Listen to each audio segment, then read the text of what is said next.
uyagoduka kuyakubo kanti sasithi mengabe siya kubo sihambe sonke but wayesekwazi ukuthi akhona manje wena usuyasala yes ngangisala endini ayibo ima ngoba ungasasebenzi obviously awusanayo income so khona imali ayinika yona no wayengondla but ngangimdinga boy support system nani yes yabo nokuthi phela izinto bezenza ayingashintshi like ugoduka sekhaya uma ngabe yakubo sehamba yedwa kanjani ngisala kanjani mina ngiganile because besihlezi sihamba sobabili mawubuza lezi zinto wayivila abe aggressive ubona ukuthi uzongishaya lo so kwesinye isikhathi kuyasiza ukubuka uthule lokhu kwasehotela khona did you confront him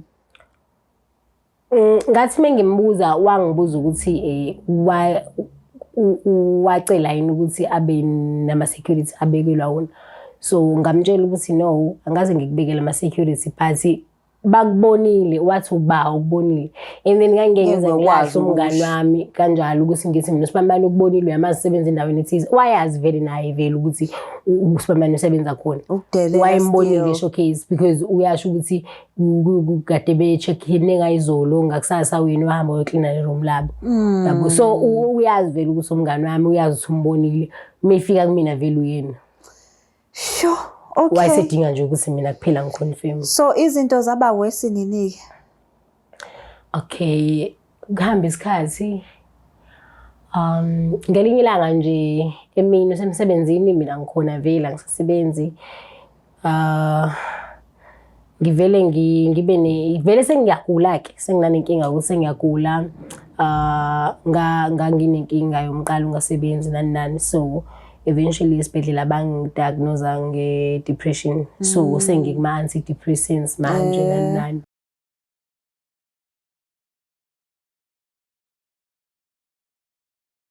Sanibingelela nonke babukeli beBlack Life TV kwesinye isiqephu esithi ngabuyelana emendweni nihleli noLungstar namhlanje sivashela udadewethu uthi naye uzoshare sakhe istory ukuthi yini le yambuyisa emendweni sawona yasona njani zizi ngiyaphila njani ngiyaphila Cibingelela babukeli emakhaya uzisho igama nokuthi uqhamuka ngaphi igama lami ngoNelsiwe Ngwazondi ngiqhamuka uLundi Nelsiwe uLundi yebo okay Nelsiwe ubekwa yini la eThekwini eThekwini ngizonga ngamato uzosebenza yebo okay so Nelsiwe ukhule kanjani ukhulela uLundi nama siblings nginabafethu babili dadewethu abathathu umama nobaba usanda kudlula nje ngikhule nje kuyikhaya bese khona nje sibanani khona owesingakwena bengiphakathi nendawo uphakathi nendawo number 5 yebo okay so manje ke awungixoxeleke ucabangani ngomshado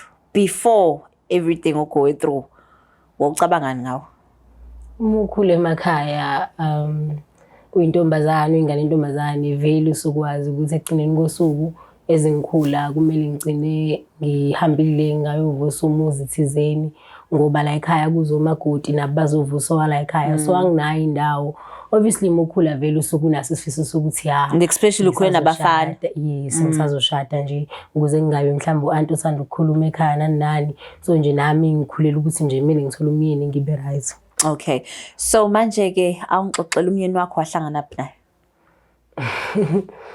sahlangana eMelmoti yes wawuthunyiwe like kwakwenzalana usebenza khona kwakwenzalana ngangiye kumkhehlo thizeni wesihlubo so sahlangana la nahlana emcimbini yes so kwenziwa imkhehlo nina niyabonana hayi lokudlala nje lixoxe exchange numbers nje click lokho clicka lokho then libe nixhumana and then uhamba kwesikhathi so nasenigcine nenze relationship so i-first date yakho naye yinjani it was nice nanokuthi kwakumfana humble yabona loving enekhe nje umuntu ubona ukuthi yawo yamazi umuntu nje so manje ke i-proposal tell me about that what propose kanjani like what happened on that day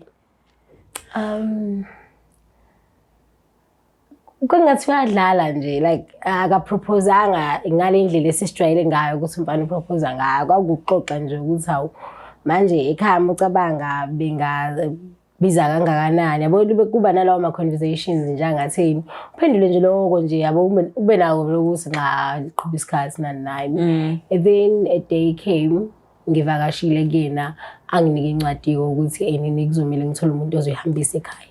Oh yes. And then wafila kanjani ngalokho usunezwe incwadi? Ngayi overwhelmed nje. Jabulo yazi. And then ekhaya masuyihambisa incwadi? Phela ngeke ihanjiswe mina. Hanjiswa ba? I had to get somebody ozoyikhaya ayi-deliver. Yes. So bathini ekhaya kufika incwadi obhuti bakho nje bona bathini? Babemazi umsolwa noma babengamazi babona ngencwadi? Babemazi kodwa bengazi ukuthi khona into eyenzakala phakathi kwami naye. Oh okay. Yes. So bathini ekhaya befica incwadi? Phela nami ngezwe sengibizwa nje sengibuza ukuthi ngiyazi ngingasho cha bengazi besijwayele ukukhuluma nje kungathi into nje siyadlala ngangingazi lutho nami. Liyaphika icala? Liyaphika. Ngeke vele uvume nje kanjalo ngeke. Okay ke so wafika amalobole ekhaya wayishaya zaphelela nje umshado awunjani? Ya usuku nje olwaluhle ngisho kanjalo. Nakuba phela kufika nalawo ma emotions ukuthi hawo like ngihamba ngempela ekhaya bo musubona ibhokisi selihleli lapha emsamo ukuthi hayi ngihamba ngempela usugoyile kona kuyaqala ube naleyo mdlinzo nani. Thiwa ziyakhala manje. Yeah, but usiya komunye umuzi manje. Oh mama bathini bekuyala? Lalu njani usuku bekuyala bathini nje? Uyazi phela umfazi ohlakaniphile uyawakho umuzi wakhe. Umfazi akathatha indaba zakwakhe ayise ngaphandle mase zishisa emzini wakho ihlala khona kukho la ekulula khona ndoda yathotshelwa ngisho athi isimo sithini mabe ifeed imfene nawe fanele wazi isikhathi bayifeed uma ngabe kunemfene nawe izinja kumele nawe ukwazi ukupheka lo satasi nawe yabo nje lokhu nje ukwazi. So manje ke asedlulile ke umshado nashado wesilungu noma owesizulu nacaca? Wawusashoda wezulu. Oh bengisezo wesingisi kuphela. Omhlophe yes. Okay. So manje ke umshado bakithi kuthiwa ke na usuku lomshado la kumnandi sihleka sishana ngo5 umshado usendlini senibhekene. Nahlala ndawonye noma nahlala nabazali bakhe? For the first 6 months sahlala kubo. Then ngenyanga ka7 ke sasesiphuma kuba vele sashada esevele seqalile ukwakha nani. Yes. Okay, so abazali bakhe ibinjani relationship lo 6 months? Yayi right nje ngamanga umama wakhona wayi right baba wakhona right nanokuthi ayikho vele into ethona sokukhuluma nobabizala iqinisweni. Kodwa uma uya ube nobudlelwane thizeni naye wayi right uma osisi ke baba lokho nalokho but kwakuba ukuthi angibanaki ngibayenza thina vela uzele bona. Yes base nje kwakuphileka khona akhathi senimuve endawonye ke manje ke bengasekho mama ke nosisi unjani umshado? Kumnandi kwakumnandi kwakumnandi shemu enekhena like mesi emsebenzini sizohamba kanye mhlambe kuyenzeka sishiyana intambama but isikhathi esiningi futhi sijwayele kanye namawele yabo uma ngabe omunye engangeni hawo umunye uyavuka vukela omunye ukuthi awuyahamba nje kwakuhle nje khona kwakuhle nginqamanga. That's wonderful. Nina zingane? Cha aninazo. Asinazo. Okay manje ke since you've painted a picture perfect la inkinga iseqalaphi? Inkinga iqala ekuthenini mangabe uganile so umndeni uyaye ulibe uphoza lama questions ukuthi kanti ingane iqhamuka nini. Ingane iqhamuka nini yabo ingane iqhamuka nini and then kuso leso sikhathi leso kanti ngizolahlekelwa umsebenzi so anginangane hlezi ngihleli la endlini usenokungabuyi at times. I remember nje there was a time la khona angabuyanga for like 3 days yabo so ngiyaqala manje endlini sekune tension nje ekade ingekho uma wakhe usenokungangifoneli mina kanti uma wakhe wayinongozi kwesinhlala phone noma bhazi mhlawumbe kube mina efona uma kodi nathula kangaka ngifakasha nini yabo akusekho manje akusekho. So mawuthi uyambuza umama ukuthi hawu ma Wahlehla kwenze njani? Kunzima ukubuza leyo nto umzali lo muntu yabo. So kunzima ukubuza leyo nto leyo. Wena oba nalezo zinto lezo zokuyibuza wena msalofu ukuthi ngabe khona nengakwenza. Yabo ube naleyo self introspection and then ungaphumi nalutho ekugcineni kosuku. So manje ke kule period lo ulahlelo umsebenzi uhusband wabanjani ngaleso sikhathi? Njengisho ukuthi esebuye ngabuye endlini esenokuba aggressive towards mina. Was it because awusasebenzi? I think nale ngane it was taking a toll on him ukuthi bamhleli naye emqaleni ukuthi ingane yabona nani. Noma kusho wayitshela mhlawumbe ngenza ngamabomini ukuthi ngingabi naye ingane. So did you try mhlambe ukubheka odokotela ngoba ngenzeka phela ukuthi ke uyena ongenayo inzalo? Uyazi mushade nomuntu wasemakhaya. Abantu basemakhaya abanenkolelo yokuthi inkinga ihlezi kumuntu wesifazane. Umuntu wesilisa akazi abe nenkinga ngokubuka kwabantu abasemakhaya. Isikhathi nje kuhlezi kumuntu wesifazane, ihlezi inkinga kulo wesimame.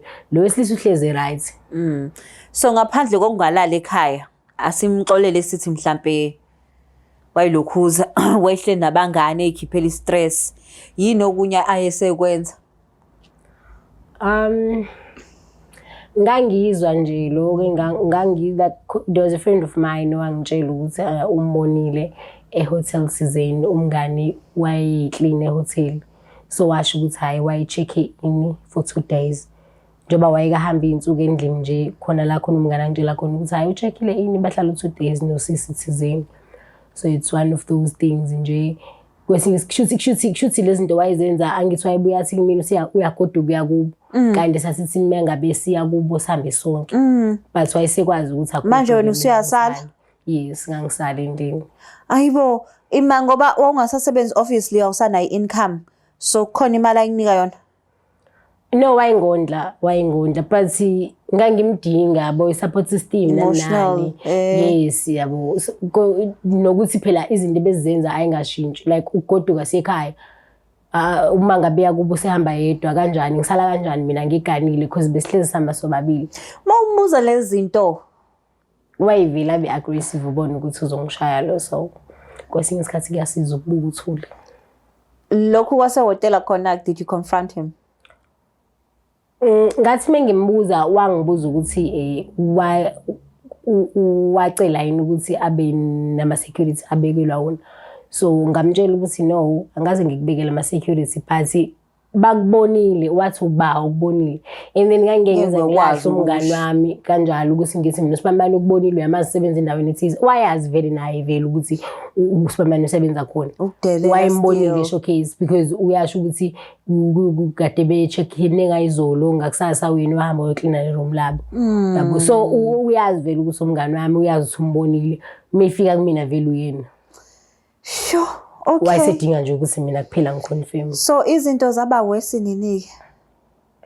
Okay, kuhamba isikhathi.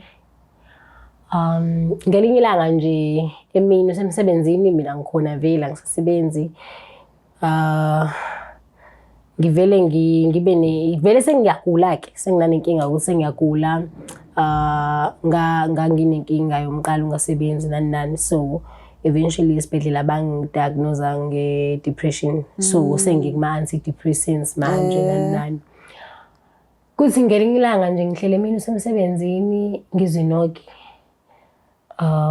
ubani yabo ungabi na response okay vele kusemini ngifike ngithi ngivula umnyango umawo sisibakha bawu2 baphethe ikhwama nomunye sisengamazi uphethe nje ikhwama yabona okay bavele bengidlule yabo ngivulile isicapha badlule befike behlale kosofa sanibona hawanjonga ngithi niza ngilungisele bese ngeke isidingo usebuyile yini uSibani ngithi naye akakabuyi uzobuya around 3 namhlanje uthi nawe okay kulungile usisibasukume bevula ama fridge kabhuti wethu phela lana yabo nje kube nalezo inkulumo nje ezincanyana nje oyibonayo ukuthi zinochupha phakathi but decide ukuyignore yabo. Ngisaxawena ukuthi uba usisi ngoba ngiyawazi umndeni ngani yabo. Hayi mina ngixawa nayo ikhwama. Zifunani ikhwama la? Ngiyenza ukudla bangadli. Okay. ngihambe ngivele ngiyohlala ekamereni ngibashiyeke behleli until abuye kumlisa ngime ngizwe imoto yakhe iduma bese ngiyabuya ngizohlala nami edining nabo bonke. Afike abingelele ajabule, hawu masenifikile, ukhombisa ukuthi unalo ulwazi lokuthi bayeza. Senifikile, hawu. Okay. Bese kumakhe kuyasho ukuthi hayi-ke uyena-ke uSibanibani lo besikhuluma ngayo ukuthi uyena usezovusa umuzi ngoba phela usisi akazali akanjani akayimisele kusho ukuthi ukuzala kusho ukuthi nangoku umuntu ozokwazi ukuqhuba umuzi. Lapho uyagula ngithi usakuyi depression. Ngiyagula angisebenzi nje. Ufila kanjani? Like ngiyayazi depression uzungakwazi nokuphefumula makukhonto ekucasilayo. Yeah, okuwesi kukho konke ngangitshelwa lapho ukuthi okay kusho ukuthi mina kumele ngisose izinto kwi-main ngiye kwi-guest room. So i-main bedroom sekuzoba eka mamncane kwaphela kumele abe sendodeni yakhe kuze akwazi ukuthi athole nezingane. Okay, ngicela siphindele kulolu suku ke esengenile ethi hawu ma senifikile. Like ngicela ungibeke nje isithombeni ukuthi kwenzakalani kulolu suku. Wayejabulile ebusweni umbone ukuthi unalo ulwazi lokuthi bayeza. Hawu ma senifikile njalo. Hawu ngiseni ukunilindisa Nkosi yami. Nje wayehagosa sibakhe nje kanjalo and wafike wahlala kulo sofa ohlela usisi. So kushuthi wayevele nolwazi kwase kuukuthi nje kuphela sekuzotshelwa mina obengazi sonke lesikhathi. The way kwenzeka ngakhona ngabona ukuthi kushuthi vele sinesikhathi lento ikhona. So bebazana nosisi. Yes, bekwakubonakala kanjalo. Cause wabahaka usenifikile, hawu beningasho ngani? Ngiyaxolisa ukunilindisa isikhathi eside wara waqeda ohlala kusofa onosisi akabuzi. Bathi nosisi bakheke lapha msho bajabule. Babe happy nje wonke umuntu like everyone is smiling endlini kwakuyimina ngedwa xayile ukuthi kahle kahle kwenzakalani. Manje abasakunika nano opportunity ukuthi na ubize iside lakho lomndeni. Abantu phela bazokuzwisa ukuthi nakho usulanya ungatsheliwe. No, abanginikanga. Ngathi mengimbuza yena umlisa ke sesisobabili ukuthi hawu manje nanokuthi umuntu umedinga isithembu uyamakhela omunye awukwazi ukuthi umuntu uzomfaka emzini wami ungikhiphe ekamereni lami.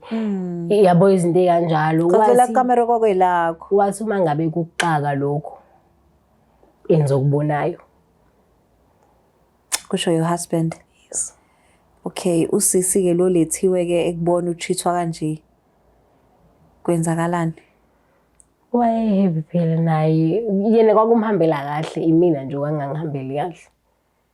Sure, people can be so cruel. Ubaba ezala wayekuphi at that point? Ubaba afikanga. Ubaba akafikanga. Akafikanga nanokuthi ubaba wayengena vele umuntu wayethanda ukukhuluma. So okungenzeka ukuthi mhlambe wayenolwazi wathi akafuna ukuzingena okanye wayengazi. So umama cousin anihleli naye for the past 6 months ekufonela ekwenza lokho like I'm sure sebehleli lapha yani uyababuka ukuthi how umama kade ungicheck izolo lokho uright ungifonela ngumakoti namhlanje sengilinyazwa nguwe futhi phela yena wayethi konke akwenza wayekethi ukwenza egameni lokukhulisa umuzi womntanakhe. Okay, fine ke lobo busuku bokuqala ke wamshiya lo nkosikazi phela khona ngekhwama ngithi lobo busuku bokuqala ubusuku omnjani waxoshwa on that day ekamereni like ngixoxa ngalo busuku bokuqala bathi beqeda ukuntroduce kwasho uma ukuthi angikhiphe into zami kwi-main bedroom ngoba usisi ngiyakwazi ukulala ekamereni elincane kumele alale kulele nendoda yakhe ukuze bekwazi ukuthi akwazi ukugona umzukulu. So ngathutha ngalo ilanga lokufika kukaSisi waya kwi-guest bedroom. Yes. And then usulele kwi-guest bedroom isinjani ke manje atmosphere environment injani? Angilalanga vele I'm depressed so I couldn't sleep. Yeah, I couldn't. And then ngahlala nje kwasekuseni ngihlele efonini utshela abazali. No, ngangitshela usisi bami ukuthi hayibo guys senginenkinga kanje kunzima phela nokutshela umzali uzokutshela ukuthi bekezela. Umzali ngisho ngamtshela ukuthi akabuyile manje kuphela isonto ekutshela sibekezela. Bathini odadweni bezwa lento? Babehlukumezeka phela nabo besho ukuthi kumele ngizame ukwenza something ngempilo yami ngiphume because obviously kusazoba nzima ukuthi abazali bangamukele ekhaya nani nje. So iluphike lolu suku wadecide ukuthi yabona-ke manje ngipakisha into zami ngiyagoduka? Ila khona owayengayile emsebenzini uMlisa, then azongitshela ukuthi uyacela ukuthi ngibenzele i-breakfast. So mina kwakumele ngivuke ngenzele bona breakfast. Yes. Ngenzele bona i-breakfast benomuntu wakhe. Ayina nokuthi mhlawumbe usekhulelwe akakamithi nje naye usayifanela nami. But kumele ngivuke mina ngibenzele i-breakfast bona. Ngabona ukuthi no kuyakude kushuthi manje lo sisi mhlazana wamitha ngiyobe ngimthoba ngisho inyawo. Ngiyobe ngenza nje. So and umuntu angamlobolile lo ne? Exactly. And then lento le yonke le wayimele isikhathi esingakanani? For a year and a half. For a year and a half? Yeah. Nasenishada iminyaka emingaki? Kusasine 3 years, shuthi it was 4 years. Mohlanganisa nalo nyaka and a half, shuthi 4 years. And kulo year and a half we were going through depression, and then emva kwalokho I decide ukuthi ke uzoyimela lento for a year and a half. Phela kangenza into ekuthiwa ukubekezela, muyalo ekhaya. Ekhaya? Muyalo ekhaya uphuma kuthiwa emzini kuyashisa vele. Pho yini le iyashintsha ngosuku le breakfast ngoba usumele u-year and a half wena? Angithi nje bangi-depressed ngihamba psychologist, I'm seeing ama-social workers nani.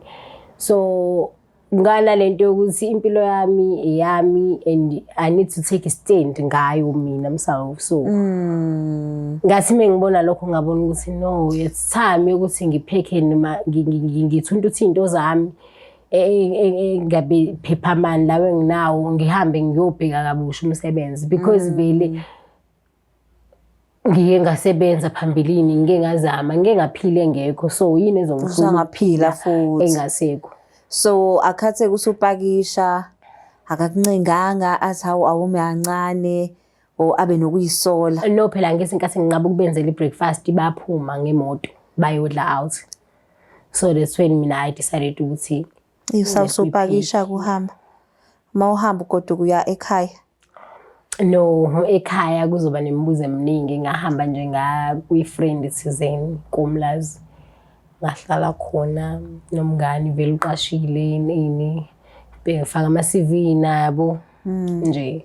So ngase ngifile for i-divorce while ngihleli khona. So ekhaya baze ngininike ukuthi ke kunesimo esikanje? Bazi after 4 months ngihambile khona ngoba yena wabafonela ekhaya batshela ukuthi mina wababuza ukuthi bahleli kanjani nami. Bathule bathini ngiganile ngihleli khona kuze kuphele 4 months. So bathola lapho ke ngabizwa. Bathola ukuthi abakwazi bona ukuthi ukuphi. Yes, basho ukuthi thina sazi ukuthi ukuyini. I am sure ukuthi ayisacanga ukuthi usendodeni. Yeah. Nasekhaya babeyitshela lokho. Kwawukuthi ke vele bakhona basekhaya baziyo ukuthi ngihleli no lokho njani. Yeah, okay. Yabo le yokubekezela. Mina guys I think ngabekezela 2 weeks. Nanokuthi usukunethemba lokuthi mhlambe kusazolunga yabo khona lento yokuthi it's just a passing phase. Yeah, vele phela yonke imishado lenkinga. Yes, exactly. Usukunalento ukuthi hayi. But when do you know ke ukuthi yabona ke manje ke sekuphelile akusekho phase la kuzenzekela khona mpela. Mina nje ngisho ngithi kwazenzekela khona because ngeke ngisho ukuthi it disrespect, because it disrespect iyaqala engakafiki ngisho ukufika usisi. Yabo iyaqala nje before azafike, so ngeke ngisho ukuthi yona. I think ilento kunela. Yabo izinto zenzeke ukuthi hayi manje yeah. Do you feel ukuthi kena if waqhubeka nomsebenzi wanga retrenchwa and like wathola nengane ngabe izinto zaba different noma vele wayenje? Yena he seemed sweet nalokuthi umina moya lenhlobo le mama's boy yabo, whatever uma says it goes. So if mama says jump he asks exactly, how high. You understand? So for me now, what if ngangiyithola-ke leyo ngane ngingalokhu nje ivele ishone shuthi vele endleleni vele wayesazoyithola indlela azongibetray ngayo. What if uma wayefuna iy'ngane eziwu-6 mina ngithole eziwu-2 ngithole eziwu-2 noma eyodwa. So it was bound to happen ndlela thizeni. Have you forgiven them? I have. You have? I have. Ukuthi njalo never go back. So isike yaba khona i-contact sinhlukana isikhathi singanani? It's been 3 years manje. 3 years nihlukene. Yeah. So isike yaba khona i-contact mhlawumbe ubhuti ezama ukuyisola usayithola kwayona lengane le ayikujezisela yona. NgoNkulunkulu nje ingane azayithole wayithola nje ngaphandle kwentombazane nothi kusisi lo engakhishwa. Nothi lo wayilethiwe. Yes, hayi ngalo engakhishwa ngaye.